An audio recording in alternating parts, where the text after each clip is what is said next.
There were certain days in the village of Marlecoombe that possessed a peculiar quality of brightness, as though the sun itself had made a private arrangement with the parish council. The annual summer exhibition was one of those days. By 2:30 the green before St. Jude's Hall had become crowded with tables draped in lace cloths, jars of preserves, sponge cakes dusted with sugar, and bowls of roses cut fresh that morning from cottage gardens. White bunting fluttered lazily overhead. Somewhere near the church gate, the vicar's wife was attempting to organize a choir of unwilling children into something resembling patriotic harmony. The atmosphere was one of cheerful disorder. Miss Jane Marple, seated in a wicker chair beneath a striped umbrella, appeared to be doing nothing more remarkable than knitting a pale blue woolen scarf. In reality, she was observing everything. That, as many underestimated to their cost, was Miss Marple's particular gift. "Quite too much icing," she remarked mildly as Mrs. Pritchard carried past an elaborate cake decorated with pink roses. "One always finds that people who use excessive icing are concealing deficiencies underneath."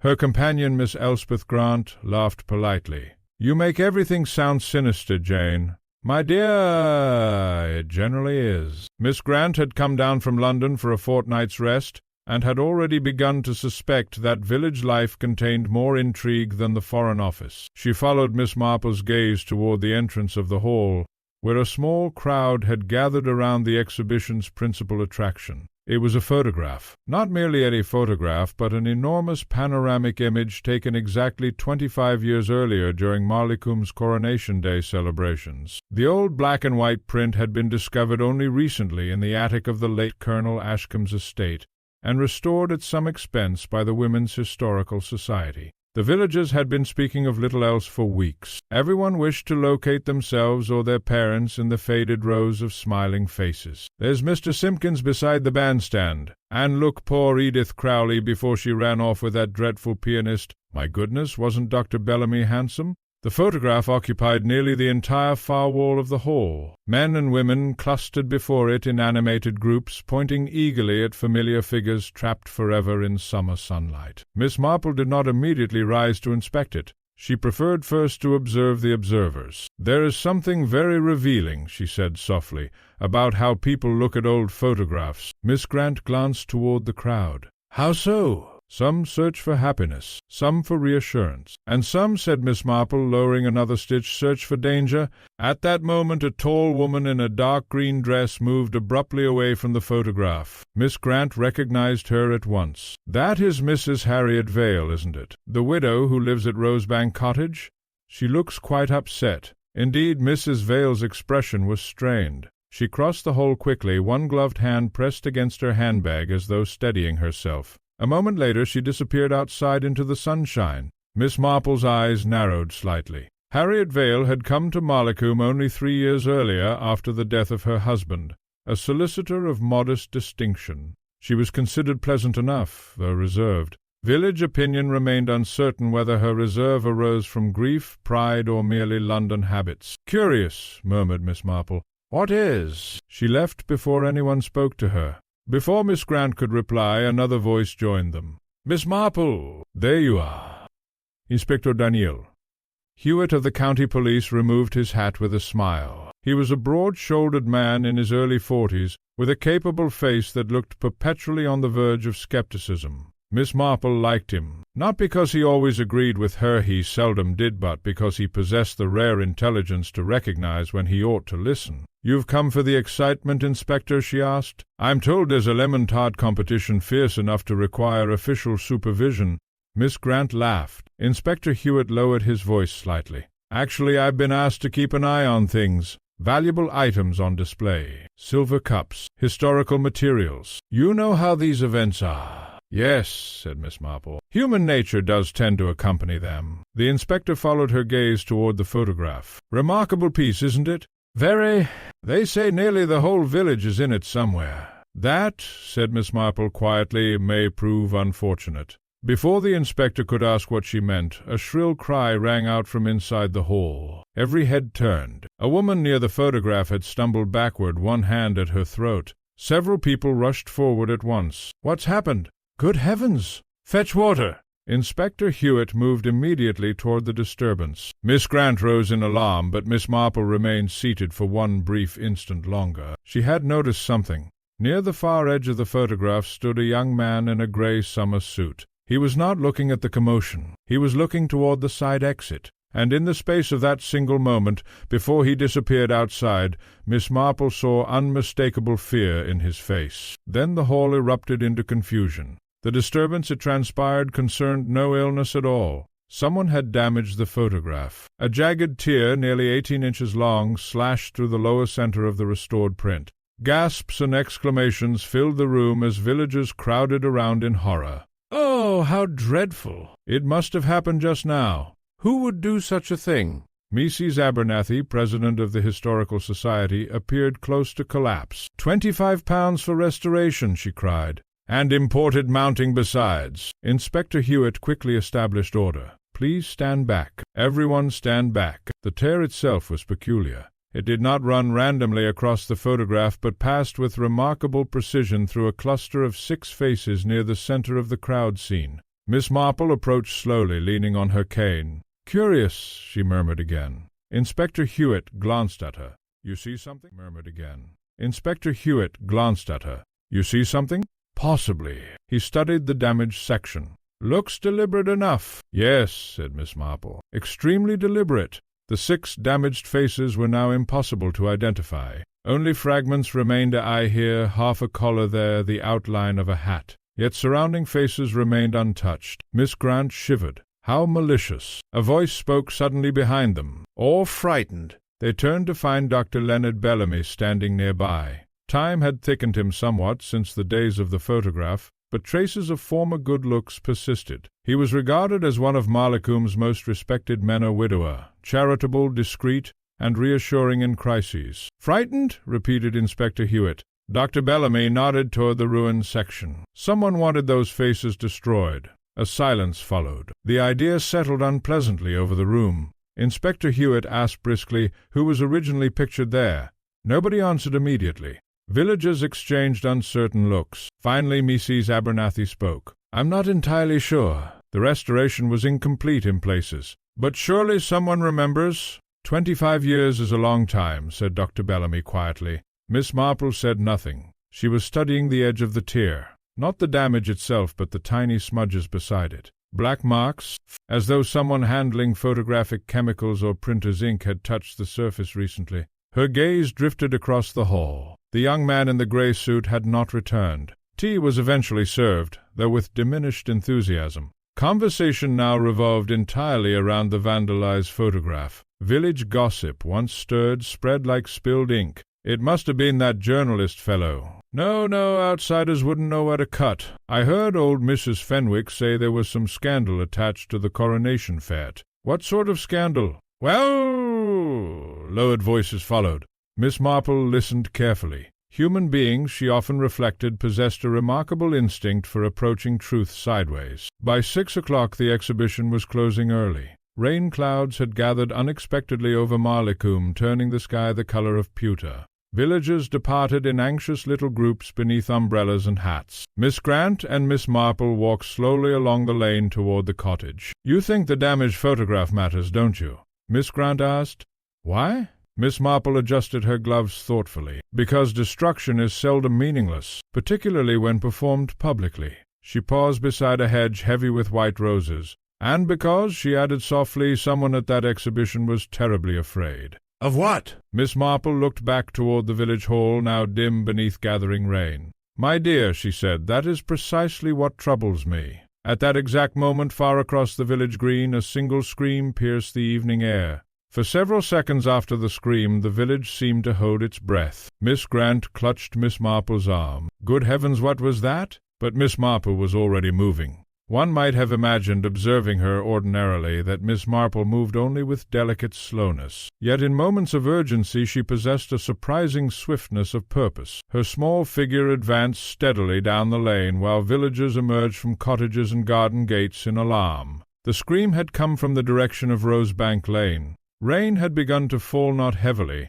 but in thin cold drops that silvered the hedges and darkened the dusty road. Ahead, a cluster of people was gathering beneath the elm trees near the entrance to Rosebank Cottage. Miss Marple's expression changed very slightly. "Ah," she said quietly. Inspector Hewitt arrived almost simultaneously from the opposite direction, his coat unbuttoned and hat forgotten. "What's happened?" No one answered immediately.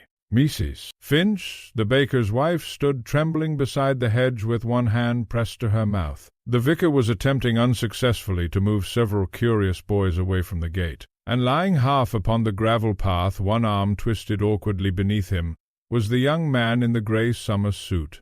The rain darkened the fabric of his coat. One side of his head rested against the low stone border beside the roses. From where Miss Marple stood, the injury was not immediately visible, but death was unmistakable. Inspector Hewitt crouched beside the body. "Stand back, all of you." Dr. Bellamy pushed through the crowd moments later, carrying his medical bag. The villagers murmured uneasily. "It's the photographer's assistant. No, the schoolmaster's nephew. I saw him at the exhibition." "How dreadful!" Miss Marple recognized him now. Gerald Fenwick, a temporary resident in Malacombe, staying with his aunt, Mrs. Agnes Fenwick, at Willow House. He was 28 or thereabouts, quiet in manner, employed in London by a photographic printing company. Photographs. Miss Marple's eyes narrowed faintly. Dr. Bellamy examined the body briefly before rising. "He's dead," he said unnecessarily.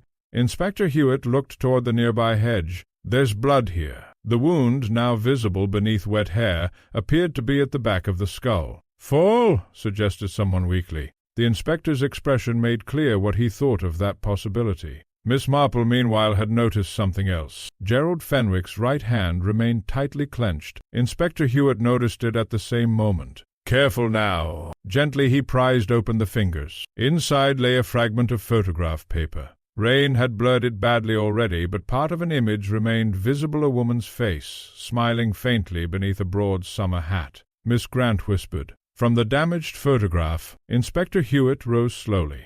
The murmuring crowd fell silent. "Nobody leaves the village tonight without speaking to me first," he said. Within an hour Malacombe had transformed entirely. Nothing alters the atmosphere of an English village so completely as violent death. Lamps glowed behind curtains, doors remained half open, for gossip bicycles hurried down wet lanes carrying messages nobody truly needed to send. By 9 o'clock every sitting-room in Malacombe contained theories. Miss Marple and Miss Grant sat near the fire at the cottage while tea cooled forgotten upon the tray. "You believe he was murdered?" asked Miss Grant. "So soon after the exhibition?" "I think," said Miss Marple carefully, "that the exhibition may have been the reason." Outside rain tapped softly against the windows. Miss Grant shivered. "But why would anyone kill him over an old photograph?" "My dear," said Miss Marple, "people have killed for considerably less." She threaded another needle calmly. "One sees it in villages repeatedly. Human beings endure many things surprisingly well, poverty, discomfort, even unhappiness. But fear—" She shook her head gently. "Fear makes people dangerous." A knock sounded at the door. Inspector Hewitt entered, carrying dampness and fatigue with him. "I hope I'm not disturbing you." "Not at all, Inspector," said Miss Marple. He accepted tea gratefully before lowering himself into a chair. "Well," he said grimly, "we have ourselves a nasty business. Any identification difficulties?" "None." Gerald Fenwick arrived in Malacombe 3 weeks ago. Respectable record. No enemies we know of. Yet, said Miss Marple softly, he is dead. The inspector gave her a sharp glance. He removed a notebook. "There's more. Mrs. Harriet Vale is missing." Miss Grant stared. "Missing?" "She left the exhibition shortly before the photograph was damaged. According to her maid, she never returned home. Rosebank Cottage was empty." Miss Marple's knitting paused for the first time. "Indeed. We've men searching now." Inspector Hewitt hesitated. "And there's another matter." He produced a small transparent envelope containing the rain-damaged fragment recovered from Gerald Fenwick's hand. The photograph piece, Miss Marple studied it carefully. The image was faint but still discernible enough to show part of a woman's face. Something about it tugged at memory. "Could he have torn it away himself?" asked Miss Grant. "Possibly," said the inspector. "Or the killer overlooked it." Miss Marple tilted her head slightly. "No," she murmured. Inspector Hewitt leaned forward. "No? If the killer overlooked it, Gerald must have taken it after the attack. But the hand clasp is very tight. That suggests intention before death. You mean he deliberately kept it? The inspector frowned thoughtfully. A clue? Perhaps. Miss Marple handed back the envelope. Do you know who stood in the damaged section of the original photograph? Not yet. We're trying to locate older copies. There will be copies, said Miss Marple. Village events always produce copies. People treasure such things. Inspector Hewitt nodded. Tomorrow we'll begin interviews properly. His tone altered slightly. And unofficially, Miss Marple, I should value your impressions. Miss Grant smiled faintly. The inspector had learned. Miss Marple folded her hands. I think, she said slowly, that Gerald Fenwick recognized someone in that photograph whom he did not expect to see. Inspector Hewitt considered this. You mean a person believed absent, or dead, or under another name? The room grew quiet. Finally the inspector said, That's a remarkably dramatic theory. My dear inspector, said Miss Marple gently, murder is always dramatic to someone. The following morning dawned cold and grey. Malcolm awakened restless. Milk deliveries paused for whispered conversations. Curtains twitched constantly. Even the church bells seemed subdued. Miss Marple, walking carefully through the village shortly before 11, encountered Mrs. Pritchard outside the post office. My dear Miss Marple, have you heard? I expect so, said Miss Marple. They say poor Mr. Fenwick had been asking questions about the old coronation photograph. Indeed? Yeah. Mrs. Abernathy told my sister that he spent nearly an hour examining the restoration before the exhibition opened. Miss Marple smiled faintly. Village gossip, while often inaccurate in particulars, possessed extraordinary speed. And Mrs. Vale still missing? Mrs. Pritchard lowered her voice eagerly. Some think she ran away. Do they? Well, there are stories. There generally are. They say Mrs. Vale was not really Mrs. Vale at all. Miss Marple looked interested but unsurprised. What an odd thing to say. Oh, I don't believe it myself, Mrs. Pritchard hurried to add. Still, she arrived with very few references. Miss Marple moved on thoughtfully. Rumour. All the ingredients were assembling themselves remarkably quickly. Near the church gate she encountered Dr. Bellamy speaking quietly with Inspector Hewitt. The doctor appeared tired. Morning, Miss Marple. Good morning, Doctor. Inspector Hewitt nodded gravely. We've found Mrs. Vale. Miss Grant, who had accompanied Miss Marple into the village, gasped. Alive? A brief silence followed. No, said the inspector. For the first time since the affair began, genuine sorrow entered Miss Marple's face. Where? In the old gardener's cottage beyond Rosebank Woods. Dead perhaps 12 hours. How? Poison. Rainwater dripped softly from the church roof. Inspector Hewitt's voice lowered. There's no doubt now. We are dealing with murder. Miss Marple looked toward the distant woods beyond the village. 2 deaths, both connected somehow to the photograph. And beneath everything she sensed not greed, not passion, not ordinary revenge, but something colder. The desperate protection of a secret long buried. Very softly, almost to herself, she said, Someone vanished once before. Inspector Hewitt looked at her sharply. What do you mean? Miss Marple folded her gloves carefully. I mean, Inspector, that photograph's a curious thing. Her eyes drifted toward the gray horizon. They remember what people prefer to forget. By Tuesday afternoon the rain had ceased, though Malcolm remained wrapped in a damp and uneasy stillness. The hedges glistened beneath weak sunlight, and pools of muddy water collected along the lanes where bicycles splashed hurriedly past carrying fresh fragments of gossip. In the village, murder had become not merely an event but an atmosphere. Miss Marple sat beside the drawing-room window with her sewing-basket open beside her. Before her lay 3 objects of apparent insignificance. A newspaper cutting concerning the exhibition, a list of villagers present on Coronation Day 25 years earlier, and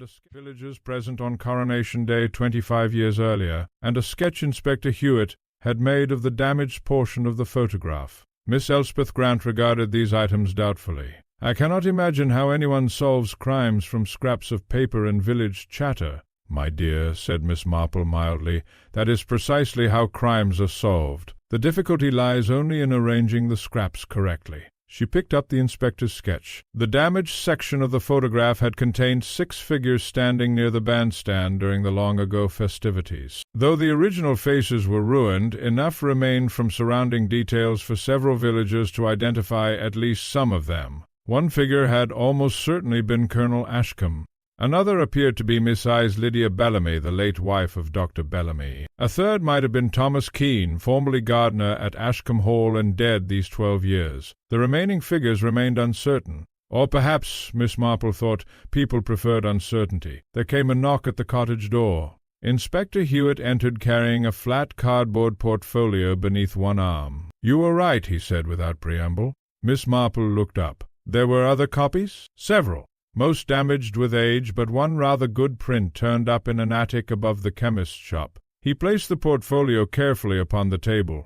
Miss Grant leaned forward eagerly as the inspector withdrew a large sepia photograph. There it was again. Malacombe on Coronation Day. Children waving paper flags, women in flowered hats, brass instruments gleaming beneath sunlight, rows upon rows of villagers frozen forever in cheerful celebration. And near the center, the 6 faces. Inspector Hewitt tapped them one by one.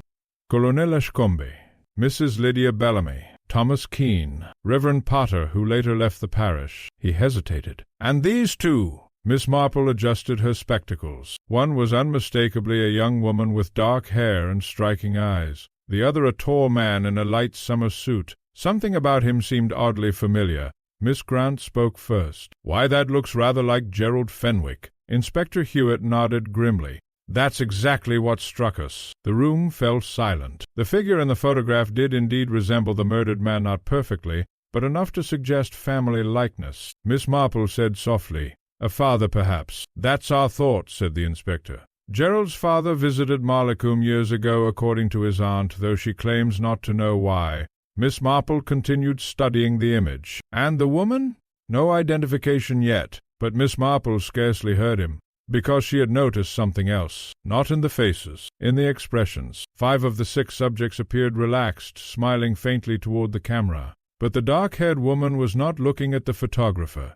She was looking sideways, at the man beside her, and her expression contained unmistakable fear. That evening Miss Marple paid a call upon Mrs. Agnes Fenwick at Willow House. The house itself was narrow and overfilled with furniture. Heavy curtains blocked much of the afternoon light, while porcelain dogs and faded cushions occupied nearly every available surface. Mrs. Fenwick received Miss Marple with evident nervousness. "You've come about Gerald." "Yes." The older woman twisted a handkerchief tightly between her fingers. "Such a terrible thing." "Terrible." Miss Marple accepted tea quietly. Mrs. Fenwick belonged to that type of person who wished desperately to speak while simultaneously fearing what speech might bring. One had only to wait patiently.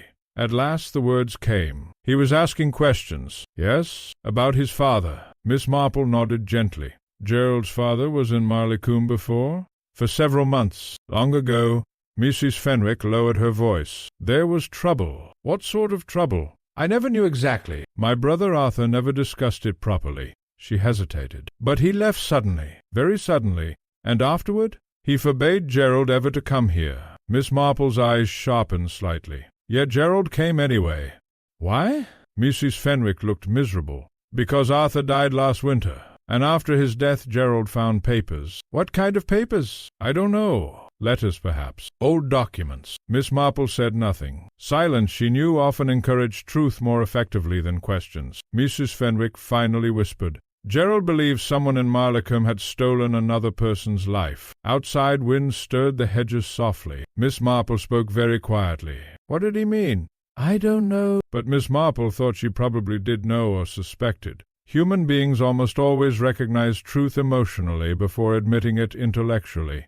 "Did Gerald mention any names?" Mrs. Fenwick hesitated too long. "Yes," said Miss Marple softly, "he did." The older woman's face crumpled. "He mentioned Dr. Bellamy." Miss Marple returned home slowly through gathering dusk. The village seemed altered now. Not outwardly. Lamps still glowed warmly behind curtains. Supper tables were being laid somewhere. A piano practiced scales badly. Yet beneath the familiar rhythms of village life lay strain. Fear moved quietly through Malacombe. At the corner near the post office she encountered Dr. Bellamy himself. "Miss Marple." "Doctor."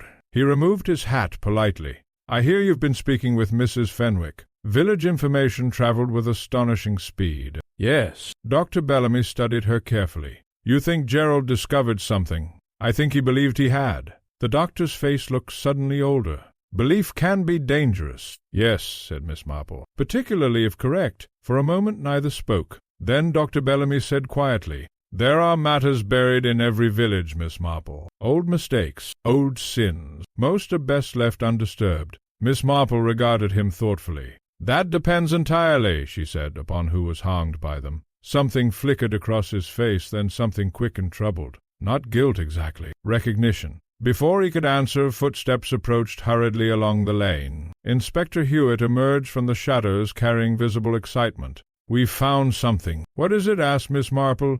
"A hidden compartment in Gerald something." "What is it?" asked Miss Marple. "A hidden compartment in Gerald Fenwick's luggage." The inspector glanced around instinctively before lowering his voice. There were documents inside. Birth certificates, newspaper clippings, and photographs. Photographs? Yeah. Inspector Hewitt paused. "One of them shows Harriet Vale." Miss Marple stared. "But not under that name," the inspector added. The wind seemed suddenly colder. "What name?" asked Miss Marple. Inspector Hewitt answered quietly. "Clara Keane." Miss Marple repeated it softly. Thomas Keane, the gardener from the old photograph. A memory stirred immediately in her mind. Village whispers years earlier. A daughter who had disappeared suddenly. No explanation, no farewell, simply vanished. Miss Marple looked slowly toward the darkening outline of Rosebank Woods. Someone vanished once before, and now 2 people were dead. Very gently she said, "My dear Inspector, I believe the past has begun killing people." The following morning broke clear and unnaturally bright, as though the village itself wished to deny the existence of murder. Sunlight spilled across Marleycomb's cottages and climbed warmly over the church tower. Sparrows chattered in the hedges. Milk carts rattled along the lanes with stubborn normality. Yet beneath this pleasant surface the village had become divided into invisible camps. Those who feared scandal, those who hunted gossip, and those who quietly wondered whether someone they had trusted for years might, in fact, be a killer. Miss Marple observed all 3 conditions with equal interest. She was sitting in the garden removing dead heads from a cluster of pale roses when Inspector Hewitt arrived shortly after 10 o'clock. "You're working already, I see," he remarked. "One must keep roses disciplined," said Miss Marple. "Otherwise they become self-important." The inspector smiled faintly but looked tired. "I've spent half the night reading documents." He handed her a folded paper.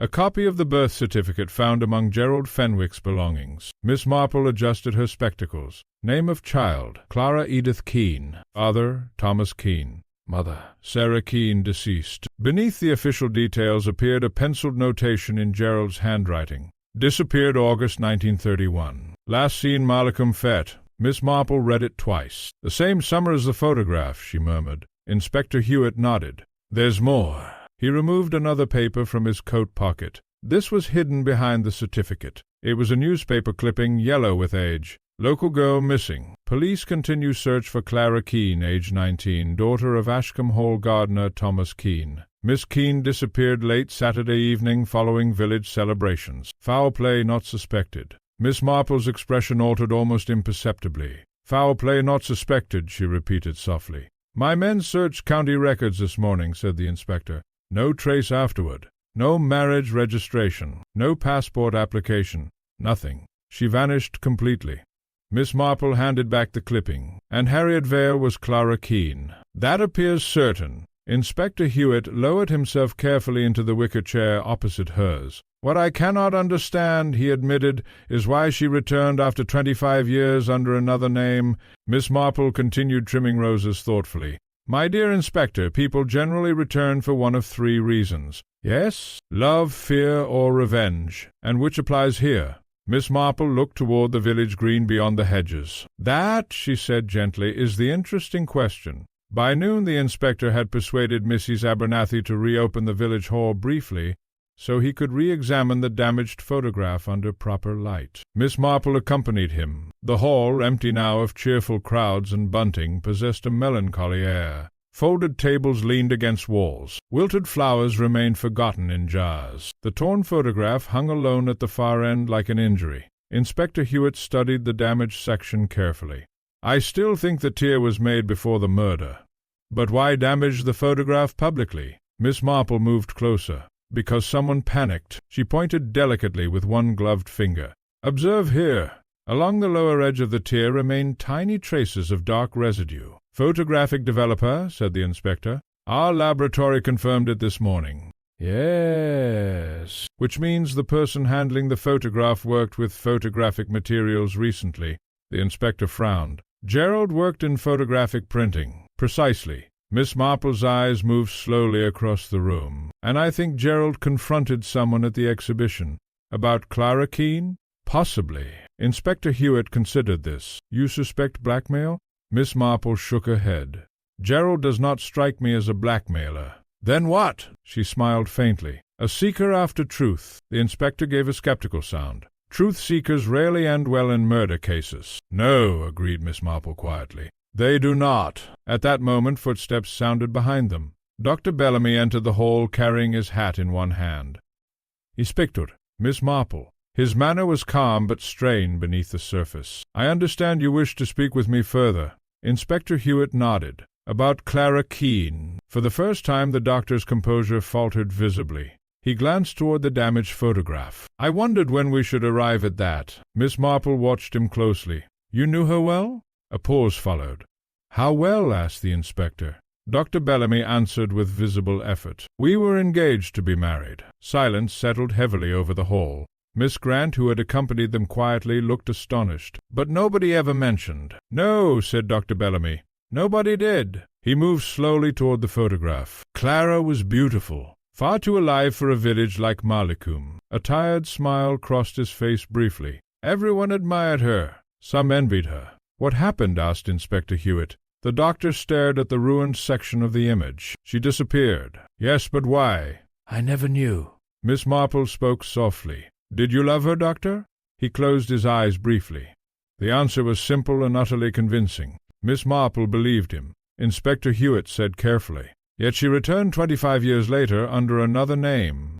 "And never contacted you?" A shadow crossed Dr. Bellamy's expression. "She did contact me."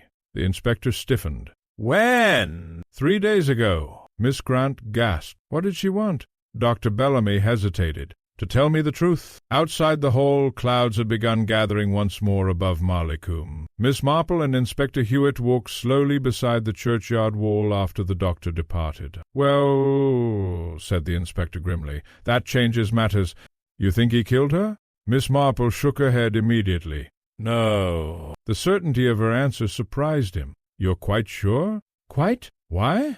Miss Marple adjusted her gloves thoughtfully. "Because Dr. Bellamy is afraid, but not for himself." Inspector Hewitt frowned. "That makes very little sense." "My dear Inspector, it makes perfect sense. Human beings conceal guilt rather badly, but they conceal protection extremely well." They walked on in silence for several moments. Finally the inspector said, "What truth did Clara Keene intend to reveal?" Miss Marple's eyes drifted toward Ashcombe Hall in the distance beyond the trees. "I think," she said slowly, "that Clara Keene discovered something 25 years ago, something dangerous enough to make her disappear. And now? She returned because she believed time had made it safe." Miss Marple paused beside the lich gate. "But time seldom makes people safer," she added softly. "It merely makes secrets older." At that instant a motor-car approached rapidly along the lane from the direction of Ashcombe Hall. The driver braked sharply beside them. It was Mrs. Abernathy, pale and breathless. "Inspector, thank heavens!" "What is it?" "There's been another incident." A chill seemed to pass through the warm afternoon air. "At the Hall," she said, "someone has broken into Colonel Ashcombe's old study." Inspector Hewitt's expression hardened instantly. "What was taken?" Mrs. Abernathy swallowed. "Not taken," she whispered. Miss Marple looked at her quietly. "What was destroyed?" The woman's hands trembled visibly. "Every photograph in the room." Ashcombe Hall stood upon a low rise beyond the village, half hidden among ancient beeches whose branches cast long shadows even in daylight. Built in the reign of Queen Anne and enlarged badly during the previous century, it possessed the melancholy dignity common to houses that had survived too many generations. Miss Marple had always thought Ashcombe Hall resembled an elderly aristocrat obliged to wear unsuitable modern clothing.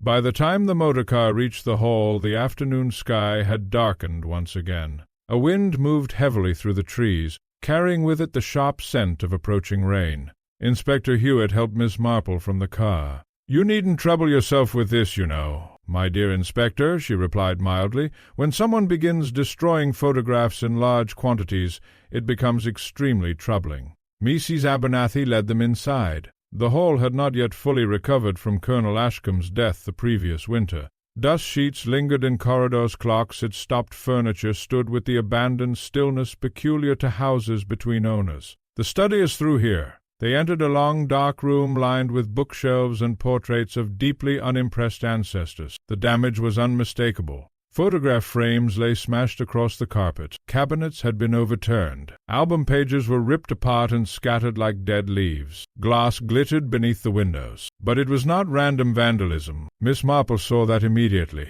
The intruder had ignored silver boxes, desk drawers, and even a small bronze clock of obvious value. Only photographs had been attacked. Inspector Hewitt moved carefully around the room. "Any servants hear anything?"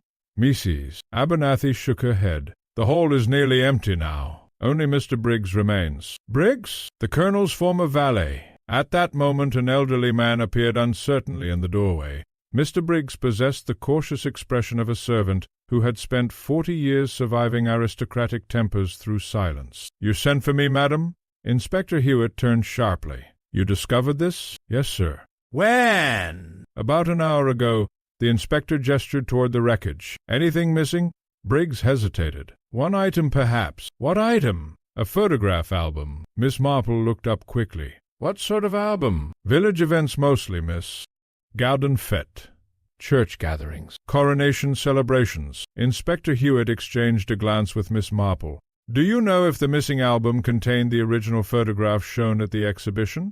Briggs nodded slowly. "Yes, sir. The large panorama was kept there for years." Miss Marple moved toward the fireplace thoughtfully. On the hearth lay the charred remains of burned paper. She crouched carefully beside it. Not ordinary paper. Photographic stock. Someone had attempted to burn pictures here in haste. But why burn some and steal others? Her eyes narrowed. Because the intruder had been searching desperately. "Inspector," she said quietly, "I think our intruder failed to find what he wanted." An hour later rain hammered against the hall windows while Inspector Hewitt questioned Briggs in the library. Miss Marple wandered slowly through the ruined study alone. She preferred solitude when thinking. Human beings left traces of themselves everywhere, not merely fingerprints or footprints, but habits, impulses, emotional patterns. Rooms absorbed personality. This room had belonged to a man who collected memories. Colonel Ashcombe had preserved village life obsessively through photographs, invitations, programs, and letters. Entire shelves contained carefully labeled records of Marlecomb's social history, and now someone was trying to erase parts of it. Miss Marple stopped suddenly beside a small side table. There, partly hidden beneath torn papers, lay a fragment overlooked by the intruder. A photograph corner. She lifted it gently. Only 2 figures remained visible. A young Clara Keene, and beside her, Miss Marple became very still. Not Dr. Bellamy, not Gerald Fenwick's father. Another man entirely. A man with a narrow face and pale eyes. Someone she recognized instantly. Slow footsteps sounded behind her. "Found something?" Inspector Hewitt approached. Miss Marple handed him the fragment silently. The inspector studied it. "Who is that?" Miss Marple answered quietly. "Edmund Valley." The inspector frowned. "Harriet Vale's husband?" "But this photograph is 25 years old." "Precisely." Inspector Hewitt looked again at the image. "You mean Harriet Clara Keene knew him back then?" Miss Marple's thoughts were moving rapidly now. Clara Keene disappeared in 1931. Years later she returned to Marlecombe under the name Harriet Vale, the name of Edmund Vale's widow. Not coincidence. Never coincidence. "My dear Inspector," said Miss Marple softly, "I believe Clara Keene stole her own identity from another woman." That evening the village buzzed with renewed excitement. A second crime scene always intensified fear. Curtains twitched constantly as police moved between cottages and the hall carrying boxes of recovered evidence. At the Blue Boar Inn conversation had become nearly hysterical. Miss Grant, returning from the baker's shop, reported fragments breathlessly. "They say Colonel Ashcombe knew everything about the disappearance." "Possibly," said Miss Marple. "And someone claims Clara Keene had an affair with a married man." "Yes, I wondered when that would appear." Miss Grant stared. "You already suspected it?" "My dear, villagers do not preserve scandals for 25 years unless romance is involved somewhere." She continued sorting sewing needles calmly. Miss Grant lowered her voice. "Do you think Dr. Bellamy knew Clara was alive all this time?" No. "You're certain?" "Alive all this time?" No. "You're certain?" Yeah. Miss Marple threaded silk carefully through a needle. "Doctor, Bellamy's reactions are genuine. He is a man suffering from shock and regret not concealment." "Then who is concealing something?" Miss Marple did not answer immediately. Outside, evening mist gathered along the lane. Finally she said, "There is one detail that troubles me deeply." "What detail?" "Gerald Fenwick." Miss Grant blinked. What about him? "He came to Marleycombe seeking truth about his father. Yet all his hidden documents concern Clara Keene." "Yes." Miss Marple looked toward the dark window thoughtfully. "That suggests the two mysteries are connected." Before Miss Grant could reply, the cottage door opened abruptly. Inspector Hewitt entered carrying visible urgency. "We've identified the burned photographs." Miss Marple looked up immediately. "All connected to one date," he continued. "August 1931, the week Clara disappeared." The inspector removed a notebook. "One photograph survived partially." He paused. "It shows Clara Keene standing beside Colonel Ashcombe's motor car." "That seems harmless enough." "Yes," said the inspector grimly, "except for one thing." "What thing?" "There's a child in the back seat." The room fell silent. Miss Marple's hands became perfectly still. "A child?" repeated Miss Grant. Inspector Hewitt nodded slowly. "A little boy, about 5 years old." Miss Marple spoke very softly. "And was he identified?" The inspector looked directly at her. Another silence followed. Then he said, "The child was Gerald Fenwick." For several moments after Inspector Hewitt spoke, no one moved. The ticking of the cottage clock seemed unnaturally loud. Miss Grant stared in bewilderment. "But that's impossible." "Apparently not," said the inspector grimly. Rain whispered faintly against the windows while Miss Marple sat perfectly still, her hands folded lightly upon her lap. A child in Colonel Ashcombe's motor car. Gerald Fenwick, present in Marleycombe 25 years earlier. Not merely connected by inheritance or old papers, but physically present at the center of whatever had happened. Miss Marple spoke at last. "How was the child identified?" "By Briggs. He recognized him from a scar above the eyebrow."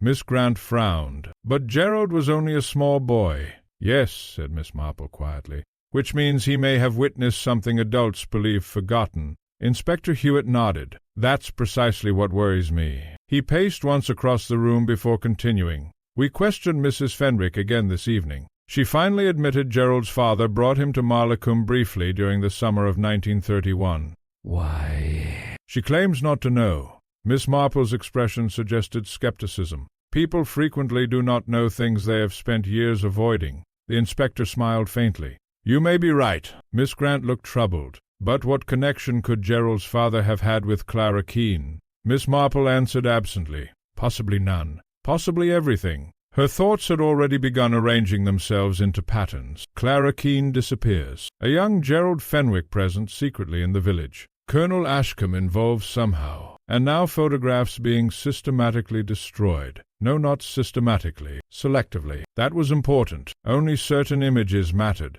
Only certain faces. Miss Marple rose slowly. "I think," she said, "that we ought to consider what photographs truly are." Inspector Hewitt blinked. "Records?" "Yes, but imperfect ones. They preserve appearances without explanations." She moved toward the fire thoughtfully. "A smiling face may conceal terror. Two people standing side by side may be strangers, lovers, or enemies. The danger of photographs lies precisely in their silence." Miss Grant looked unconvinced. "And yet people are being murdered over them, because someone fears what another person might infer from them." Inspector Hewitt stopped pacing. "You believe Gerald recognized something in the photographs?" "What?" Miss Marple shook her head gently. "Not yet, but I think the answer lies not in who appears in the pictures." She looked up at him. "But who does not?" The following morning Marleycombe awoke beneath heavy fog. Mist curled through the lanes and drifted low across the churchyard, muffling sounds and softening edges. The village seemed suspended in silence. Miss Marple, who considered fog excellent weather for reflection, set out shortly after breakfast toward Rosebank Woods. Miss Grant protested immediately. "Jane, you cannot possibly wander about murder scenes alone." "My dear, murderers are usually much less dangerous in daylight." "That is not reassuring." "No," admitted Miss Marple, "it seldom is. The path through the woods remained damp from recent rain. Fallen leaves darkened the earth beneath the trees, though summer still lingered faintly in the air. The abandoned gardener's cottage where Harriet Valaclara Keene had died stood near the far edge of the woods. Police tape now blocked the entrance. Miss Marple did not intend to interfere officially. She merely wished to observe. Observation, she always felt, was among the most underrated human activities. The cottage windows stared blankly outward. One shutter hung crookedly. Ivy crept across the stone walls. As Miss Marple approached, she noticed someone already standing nearby. "Doctora." He removed his hat quietly when he saw her. "Miss Marple, you came back." His tired eyes moved toward the cottage. "I could not quite believe she was truly dead." Miss Marple said nothing. After a moment he continued. "You know, I searched for Clara for years." "Did you?" "Yes." Quietly, of course. One does not discuss such things openly in villages. A faint, bitter smile touched his mouth. People prefer tragedies neat and explainable. And Clara was neither. "No." Fog drifted slowly between the trees. Dr. Bellamy spoke again, more quietly. "She was frightened before she disappeared." Miss Marple looked at him sharply. "Of whom?" "I never knew." "You suspected someone." A hesitation. "Colonel Ashcombe." The doctor's face changed instantly. Not guilt. "You think he harmed her?" "I think," said Miss Marple gently, "that you once feared he might have." Dr. Bellamy turned away. The colonel was a complicated man. He enjoyed power, control over people. And Clara? She worked occasionally at the hall after her mother died. Miss Marple absorbed this silently. A pretty village girl employed at the great house. Too familiar a pattern. Dr. Bellamy continued suddenly. 2 days before she vanished, Clara told me she had discovered something terrible. Miss Marple's heartbeat quickened slightly. "What sort of thing?" She refused to say. He looked toward the cottage again. Only that certain people in Malacombe were not who they pretended to be. The fog seemed colder now. Miss Marple asked quietly, "Did she mention Gerald Fenwick's father?" "No." "But you knew him?" Dr. Bellamy frowned. "Only slightly. Arthur Fenwick visited the hall several times that summer." "For what reason?" "I assumed business." Miss Marple noticed immediately. Not new. A twig snapped sharply somewhere deeper in the woods. Both turned instinctively. But nothing moved beyond the drifting mist. After several seconds, Dr. Bellamy exhaled faintly. "Nerves," he muttered. Miss Marple was less certain. Someone, she thought, might be listening. Inspector Hewitt arrived at the cottage shortly after noon with new information. "We've identified the poison used on Clara Keene." "Yes?" Dr. Bellamy stiffened visibly. Miss Marple noticed at once. The inspector noticed too. "Common enough in medical practice, Doctor?" Dr. Bellamy answered calmly, though too carefully. Inspector Hewitt's expression remained unreadable, and rather difficult for ordinary villagers to obtain. Silence followed. Miss Marple intervened gently. "Inspector, many households keep foxglove in gardens. One mustn't leap too quickly." He nodded reluctantly. "Perhaps," but suspicion had entered the air now. Miss Marple could almost feel it settling over the conversation. The inspector changed direction abruptly. "There's another matter. We traced Edmund Vale." Miss Marple looked up sharply. "Harriet Vale's husband?" "He died 15 years ago." "That seems straightforward enough." "Yes," said the inspector slowly, "except there is no marriage certificate for Harriet Vale anywhere in England." The fog drifted silently through the trees. Miss Grant whispered, "You mean she was never really his wife?" Inspector Hewitt nodded grimly. "We think Clara Keene assumed the identity entirely." Miss Marple's eyes narrowed. Not merely borrowed. A false widowhood, a false history.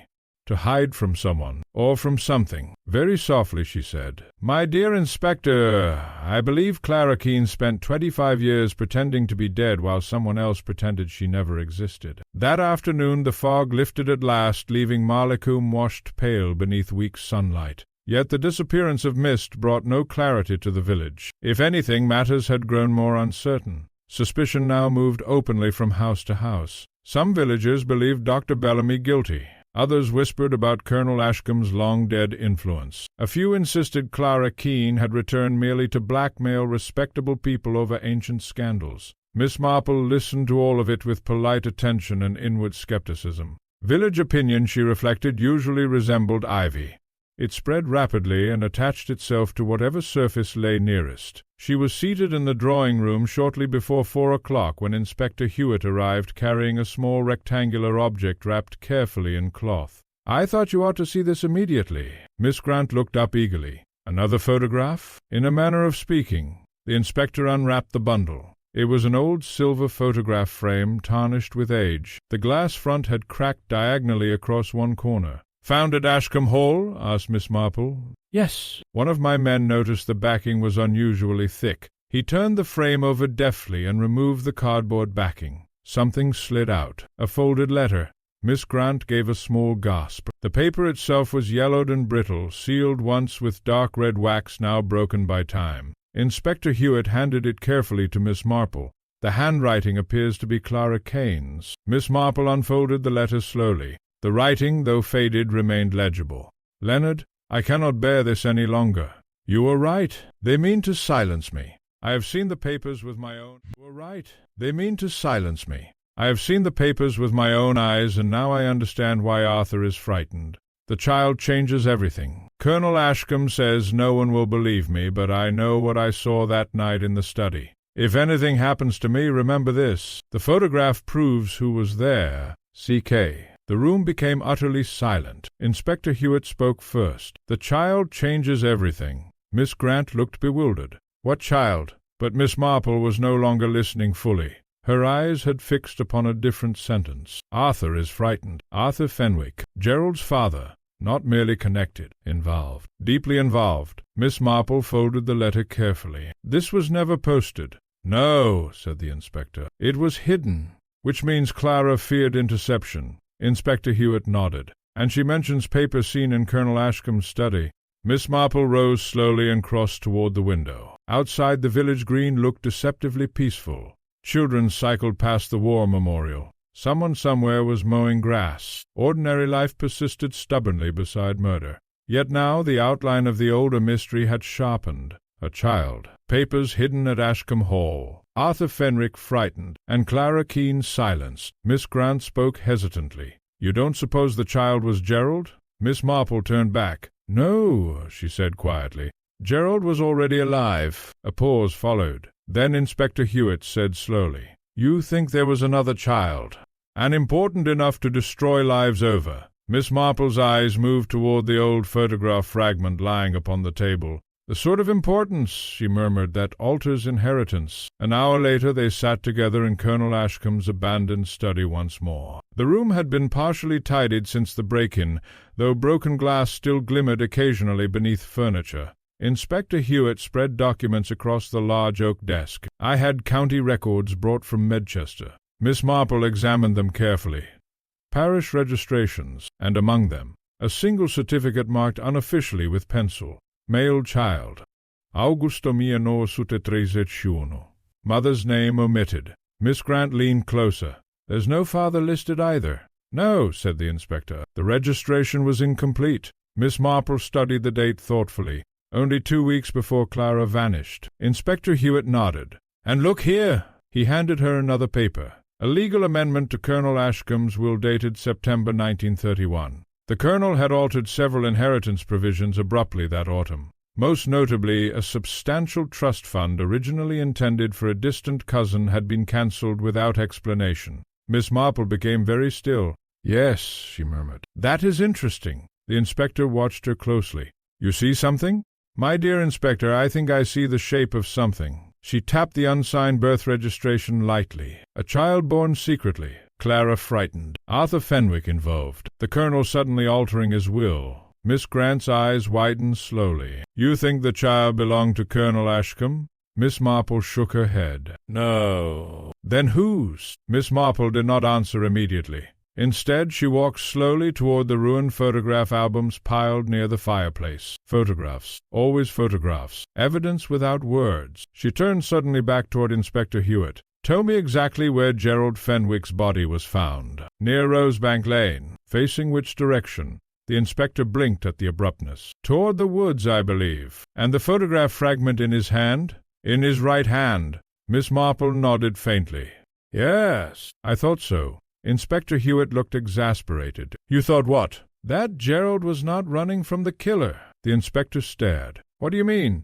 He was going to meet someone. A silence followed. Miss Grant spoke softly. The person who killed him? Possibly. Or someone he trusted. Miss Marple's voice had become distant now, absorbed in thought. Gerald discovered the truth hidden in the photograph. Then he arranged a meeting before he could reveal it publicly.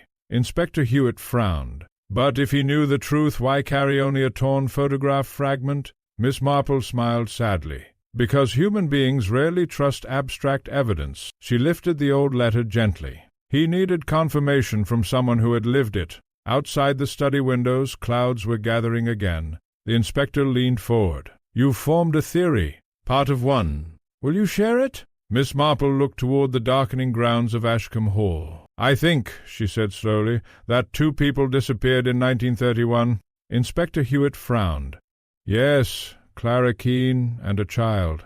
Miss Grant whispered. But the child survived? Miss Marple folded the letter carefully back into its envelope. Oh, yes, she said quietly. I believe the child survived very well indeed. That night a storm came to Marlecombe. Wind battered the hedges and drove rain violently against cottage windows. The church bell sounded once shortly after midnight, not rung by human hands, but shaken by the gale itself, and several villagers later claimed the sound had disturbed them deeply. Miss Marple, however, slept very little. She sat awake beside the dying fire with Clara Kane's letter resting upon her lap, and her thoughts moving steadily through the darkness. 2 disappearances, not one. That conviction had strengthened in her mind until it no longer felt speculative but inevitable. Clara Keene vanished publicly. A child vanished privately, and someone had spent 25 years ensuring the 2 stories remained separate. Near 3 o'clock in the morning, Miss Marple rose quietly and crossed to the bookshelf beside the window.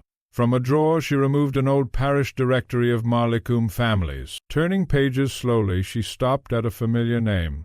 No legitimate children, no surviving heirs, only distant cousins. Miss Marple closed the directory softly. Yes, she murmured to herself, that would do it. The following morning Inspector Hewitt arrived looking exhausted. One of my constables has gone down with influenza, he announced irritably as he entered. Half the village wishes to volunteer theories, and the newspapers have begun telephoning from London. That is always unpleasant, said Miss Marple sympathetically. The inspector removed his damp coat, and Dr. Bellamy has disappeared. Miss Grant nearly dropped the teapot. Disappeared? Gone from his surgery since early dawn. Miss Marple looked up sharply. Did he leave word? None. The inspector's face darkened. Frankly, it looks bad. Yes, said Miss Marple quietly, which is precisely why I doubt he is guilty. Inspector Hewitt gave a weary sigh. You consistently defend the least convenient people. My dear Inspector, innocent people are often inconvenient. Before he could reply, there came a hurried knock at the cottage door. A young constable entered breathlessly. Sir, we found something at the hall. Within half an hour they were back at Ashcombe Hall. The storm had damaged several trees overnight. Broken branches littered the drive, and the hall itself seemed gloomier than ever beneath the grey sky. The discovery awaited them in the old nursery wing upstairs, a hidden room, or rather, a concealed alcove behind a built-in wardrobe that had jammed partially open during the storm. Inspector Hewitt led the way inside carrying a lantern. The space was small and windowless, containing only dust-covered shelves and a narrow iron cot. Miss Grant shivered. How dreadful! Miss Marple moved slowly around the room. It did not feel like a prison exactly, more like a place prepared hurriedly for secrecy. There were old toys upon one shelf, children's books, a faded wooden horse, and upon the cot lay a folded blanket embroidered with a single letter. Inspector Hewitt picked up a rusted tin box from beneath the bed. Inside were papers, dozens of them, medical receipts, financial records, private correspondence, and at the bottom, photographs. Miss Marple took the first carefully. It showed Clara Keene holding a baby with pale hair and solemn eyes. On the reverse side, written faintly in ink, Augusto 1931 Adam. Miss Grant whispered, Adam? Inspector Hewitt lifted another photograph. This one showed Colonel Ashcombe beside the child, looking profoundly uncomfortable, and another, Dr. Bellamy holding the infant. And finally, Arthur Fenwick. Miss Marple became very still. The photograph showed Arthur Fenwick standing protectively beside Clara Keene, one hand resting upon her shoulder. Unlike the others, his expression was not awkward or distant. It was fearful. The inspector looked up sharply. "Good God!" Miss Marple spoke softly. "Yes." Now the shape of the tragedy had become unmistakable. A hidden child raised secretly at Ashcombe Hall, protected by some, feared by others, erased from existence. Miss Grant stared at the photographs in confusion. "But why hide him?" Miss Marple answered without looking up. "Because his existence threatened someone?" Inspector Hewitt frowned. "Inheritance again?"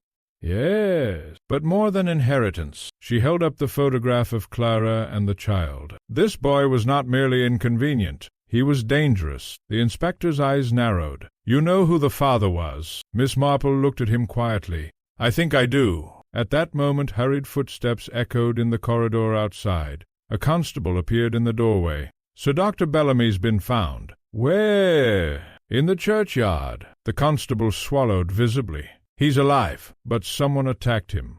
Dr. Bellamy lay in the vicarage drawing-room with a bandage around his temple and visible exhaustion in his face. Miss Marple and Inspector Hewitt arrived shortly after noon. The doctor attempted a weak smile. "I appear to be causing rather a lot of trouble." Inspector Hewitt remained unsympathetic. "Where were you this morning?" "For what?" Dr. Bellamy closed his eyes briefly. "For the child's records." The room went silent. Miss Marple sat down quietly beside him. "You knew about Adam?" "For all these years?" A long pause followed. Inspector Hewitt stepped forward sharply. "Then perhaps you'd better begin explaining." Dr. Bellamy looked suddenly ancient. "It began with Clara," he said softly, "and with the Colonel." Miss Grant inhaled sharply, but the doctor shook his head. "No, not what you think." Rain began tapping softly against the vicarage windows. Dr. Bellamy continued. "Colonel Ashcombe was not Adam's father. He was protecting the father." "Who was?" asked Inspector Hewitt. Dr. Bellamy's voice became almost inaudible. "Arthur Fenwick." Silence crashed over the room. Miss Grant stared. "Gerald's father?"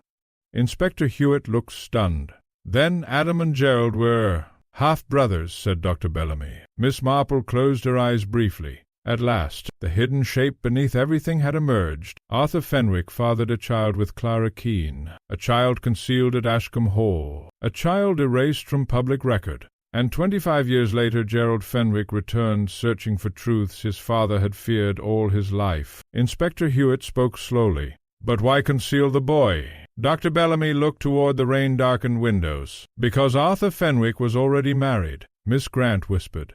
"He intended to leave his wife," the doctor continued bitterly. "But when Clara became pregnant, Colonel Ashcombe intervened. Scandal would have ruined everyone involved." "And Clara agreed to vanish?" "No," said Dr. Bellamy softly. "She fought them." Miss Marple watched him carefully.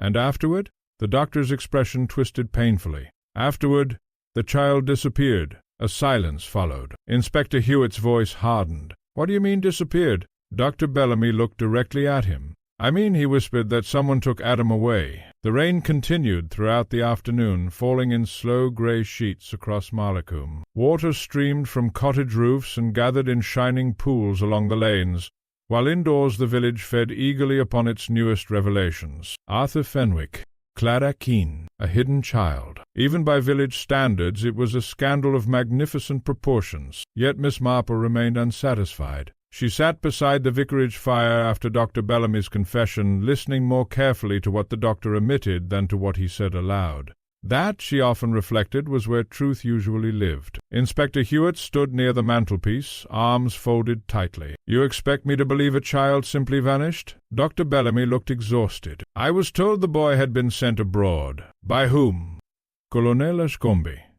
"And you believed him?" A shadow crossed the doctor's face. "No." Miss Marple spoke gently. "But you wished to—" Dr. Bellamy gave a faint, broken smile. The room fell quiet again. Miss Grant asked hesitantly, "What became of Clara afterward?" The doctor stared into the fire. "She was told the child had died." Miss Grant gasped softly. "And did she believe that?" "At first." Miss Marple's eyes narrowed slightly. "But later she discovered otherwise." Inspector Hewitt turned sharply. "How?" Dr. Bellamy hesitated. "Because Arthur Fenwick wrote to her." Miss Marple leaned forward immediately. "He remained in contact?" "Secretly." "Leaned forward immediately. He remained in contact?" "Secretly. For several years." "Do you have those letters?" "No." The doctor's expression darkened. Clara claimed they were stolen long ago. Miss Marple absorbed this quietly. Letters stolen, photographs destroyed, records hidden. Again and again someone had attempted to erase the same story. The inspector said grimly, "And Gerald discovered all this after his father died." Yeah. "But what exactly did he learn that got him killed?"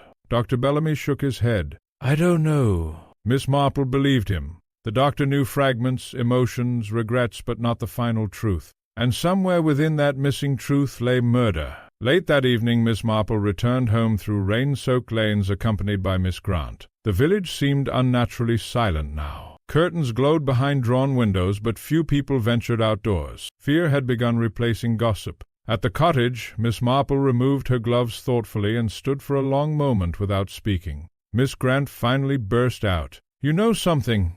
What? Miss Marple moved slowly toward the table where the recovered photographs from Ashcombe Hall had been laid out earlier for examination. She picked up the image of Clara Keene holding baby Adam. "Observe this carefully, Elspeth." Miss Grant frowned. "The baby?" No. Miss Grant looked again. Clara's expression, though tired, contained unmistakable protectiveness and fear. "She thought someone meant to take him," Miss Grant said softly. Miss Marple nodded. "And now consider Arthur Fenwick." She lifted the second photograph. "He appears frightened, too." Yeah. "Not frightened of scandal," said Miss Marple quietly. "Frightened of a person." Miss Grant looked puzzled. "But who?" Miss Marple did not answer immediately. Instead, she took up another item recovered from Ashcombe Hall. The incomplete birth registration. Male child. Augusto 1931. Mother omitted. Father omitted, unsigned. She studied the ink carefully beneath the lamplight. Then suddenly her expression sharpened. Miss Grant looked up. "What is it?" Miss Marple carried the document closer to the light. "There has been alteration here." The lower portion of the page contained faint scraping marks where ink had once been removed. Very carefully, beneath the scratched surface, part of a name remained visible. Not Adam, not Fenwick. A surname. Miss Marple whispered it softly. Miss Grant stared. "You mean the child was registered as an Ashcombe?" "Originally, yes." The implications settled over the room slowly and terribly. If Adam had once been intended, however briefly, to bear the Ashcombe name, then the matter involved far more than concealment of illegitimacy. Inheritance, succession, perhaps acknowledgment. Miss Grant sank slowly into a chair. But Colonel Ashcombe was not the father. No. Then why give the child his name? Miss Marple folded the paper carefully. Because someone intended the boy to inherit. The following morning Inspector Hewitt returned to the cottage at astonishing speed. "You were right." Miss Marple looked unsurprised. "The altered registration?" The inspector placed fresh documents on the table. "We searched Colonel Ashcombe's private legal files overnight. There was a draft codicil prepared in August 1931. Miss Grant leaned forward eagerly. "And it named a male child unidentified publicly as provisional heir to part of the Ashcombe estate." Miss Marple nodded slowly. Inspector Hewitt looked troubled. "But why would Ashcombe leave money to Arthur Fenwick's illegitimate son?" "That," said Miss Marple quietly, "depends entirely upon guilt." The inspector stared. "You think the colonel felt responsible?" "Possibly." She looked toward the rain-washed garden outside. "Or obligated." A knock interrupted them. Mrs. Pritchard entered breathlessly, soaked with excitement despite the weather. "Oh, Miss Marple, have you heard? No doubt you are about to tell us. It's Mr. Briggs, the valet. He's disappeared." Inspector Hewitt swore softly under his breath. When? "Some time before dawn. The servants found his room empty." Miss Marple became very still. Briggs, the old valet, silent for decades. Loyal servants, Miss Marple knew, often carried the most dangerous knowledge in England. The inspector was already reaching for his coat. "If Briggs has run, he knows something." "Yes," said Miss Marple quietly. "But I rather fear, Inspector."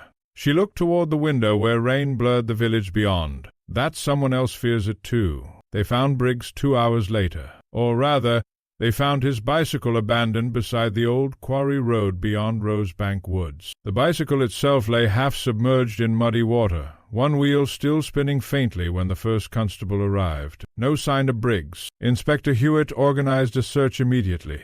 Villagers gathered anxiously despite the rain, their umbrellas bobbing among the trees like dark mushrooms. Miss Marple remained near the roadside watching silently. Then she noticed something, not near the bicycle, beyond it, a narrow trail leading into the woods where wet leaves had been disturbed recently. She moved slowly closer, and there, caught upon a thorn branch beside the path, fluttered a tiny scrap of paper. Miss Marple removed it carefully.